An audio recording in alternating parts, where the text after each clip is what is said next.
Sentry mode activated. Target acquired. Hey there, hunters, and welcome back to the Not Gunners Guild. Actually, this time I'm kind of taking a break from Monster Hunter since it's not going anywhere real fast, and I'm playing the new PO 3.17 Arc Nemesis League instead. So I kind of want to just drop a video talking about, what's been going on and, what I've been doing for the league since we're about a week into it, and just like, a brief discussion of, thoughts on the league, what my builds is and stuff like that. So, I mean, if you want, just grab a glass of wine, hang back, and don't mind my rambles. So last league, I had predominantly played Spider's Occultist, which was a blast, and I fucking loved it. But my main component of the build, March of the Legion, the boots, they got nerfed into the ground, and they're basically unusable. So I kind of needed to rework my entire build to play Spiders again, and I definitely wanted to play Spiders again. But if you haven't noticed, Arakali's Fang is like fucking 5 Exalted Orbs this league, which is way out of my budget. I mean, last league was like 1x. So I put that on the back burner, and I mean, I still want to do it eventually. I just need more money before I dive into that.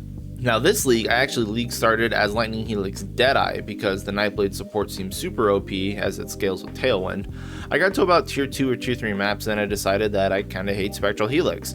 Like trying to get that one hit on an enemy is really annoying, and this entire league is about bossing and one strong enemy with the Arc Nemesis thing, and I was struggling to get decent damage off with these stupid bouncing blades, and it was really inconsistent.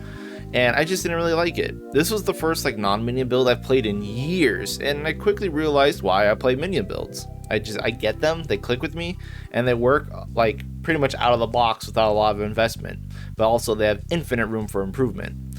So the second day into the league, after I had binged 16 straight hours to get into maps with Spectral Helix, I dropped it and went back to minions, and went with Absolution. So originally, again, I wanted to continue my spider builds, but I still couldn't afford it, so I wanted to give Absolution a go. I haven't really played Absolution other than when it was first released, when it was hot garbage, but it has gotten a few buffs, so it's actually usable now. Now Absolution is more of a bosser than a mapper, which is actually great since with the new Atlas Pinnacle bosses and the Arc Nemesis League, everything's kind of focused around bossing anyway, so it made sense. I figured I could just farm up some currency as I start over with Absolution until I can afford my spider builds. And while, a week into the league, I'm still running Absolution. So I wanted to talk about my Absolution build and what I'm doing differently with it, and just kind of, show you all this stuff while I'm doing it. So the first thing I do want to say about Absolution is it feels fucking awful to play. For a minion build, it's bad, really fucking bad. I know it doesn't seem terrible from clips and stuff that everyone has shown, but it has issues. First is that having to summon the sentinels just sucks. Having to kill an enemy is one thing, but also having only a 25% chance on hitting a rare or unique enemy feels really bad. You have 0 DPS as you sit there like an unguarded pizza at a frat house trying to just drop absolutions before you die. For a bossing skill, it's a pretty awful bosser, at least bosses that you have to start with nothing. And it's entirely random on when you actually get your Absolution sentinels up. I mean, and come on, it doesn't even summon on rare mob hit either, which is equally bad because you have to kill rare mobs to summon them. And then, if that wasn't bad enough, you have Spell Echo. You have to run Spell Echo for your minions, but it also locks you into casting twice, which leaves you open for a ton of attacks. It doesn't seem bad on paper until you're in a pack of enemies just getting stun locked because you tried to drop one Absolution on a rare mob in there. It's bad to use. I wish it worked slightly differently, or the sentinels last longer, or that you could just keep them refreshed forever. But yeah, it's my biggest gripe with Absolution. I even considered running a writhing jar just to kill some little critters at the start just to get Absolution running. Now, the next thing about Absolution I wanted to talk about is that it definitely does work as a league starter, and on a 0 budget. I was into tier 13, tier 14 maps with fucking level 8 +1 wands, with 2 of them, no shield, nothing. The skill really does carry for a long time, and that's great. The problem I encountered was that you get hard walled at pinnacle bosses, guardians, or any other really difficult content without some actual gear upgrades. High level of Absolution 25 plus is pretty much required. And then you have one of 2 options for a chest piece. You either go Doriani's Prototype for some mad DPS, then you have to rework all your gear for negative resistance, or you go with Brass Dome for high resistance and crit immunity. You can 5-link Absolution, that's fine, but you do need something like that to take Absolution to the next step. Defenses always seem to be an issue, I don't know what it is with the recent leagues, but like because you have to get close with Absolution, you can't just sit back and let your minions do stuff. Like you have to be in the fray, and I never feel like I have enough defense. It's like there's no spell suppression without getting like some really good spell suppression gear. I have block, but I don't want to run glancing blows, so I'm only at like 50-50, just because I don't have like, you know, life on block kind of shields, because all that stuff's really expensive this league. But I don't know, something about Absolution just feels bad. Like even with, you know, max res, you know, some good block, some good armor, just doesn't feel quite good enough. And you have to be up in the fray, you know, casting, you know, and getting close for Doriani's prototype, and like the sentinels of Absolution don't clear off screen like specters and skeleton mages do. So it's definitely not safe like other necro builds. When I was on a low budget, I was really struggling with Absolution because I felt like I just couldn't progress without like some crazy tanky gear or high budget wands and accessories. So right before I decided to drop Absolution and go do spiders again, I 6-linked my prototype. About 200 fuses in. I was super excited about it. Now I know that's not a huge deal, but you gotta know, I am not a good Poe player. I hate trading. I only trade if I absolutely must. So like fuses and stuff, I never buy. I just farm and grind myself. I hate trying to buy currencies from other players. It's annoying. All the automated bots and price fixing and people that just don't respond, all that shit gets super annoying really fast. So I stay away from trade unless I have to get like a specific item, like Arakali's Fang or something. Anyway, I 6-linked my prototype and reworked my gear thanks to harvest crafting and got like -50 lightning res, and Absolution felt like 3 times stronger, like instantly. It was so much better for mapping. I was just like, okay, this is what people are saying when they say Absolution is good. It works, but you definitely need some gear.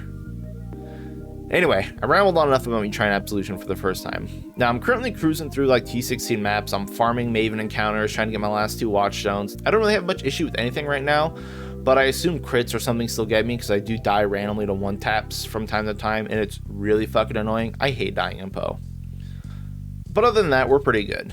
So let me quickly go over the key components of my Absolution setup. Now obviously we're going to be using the Doriani's prototype, which is key to the build. Forcing, you know, all nearby enemies to have negative a ton of lightning res is huge for lightning based minions.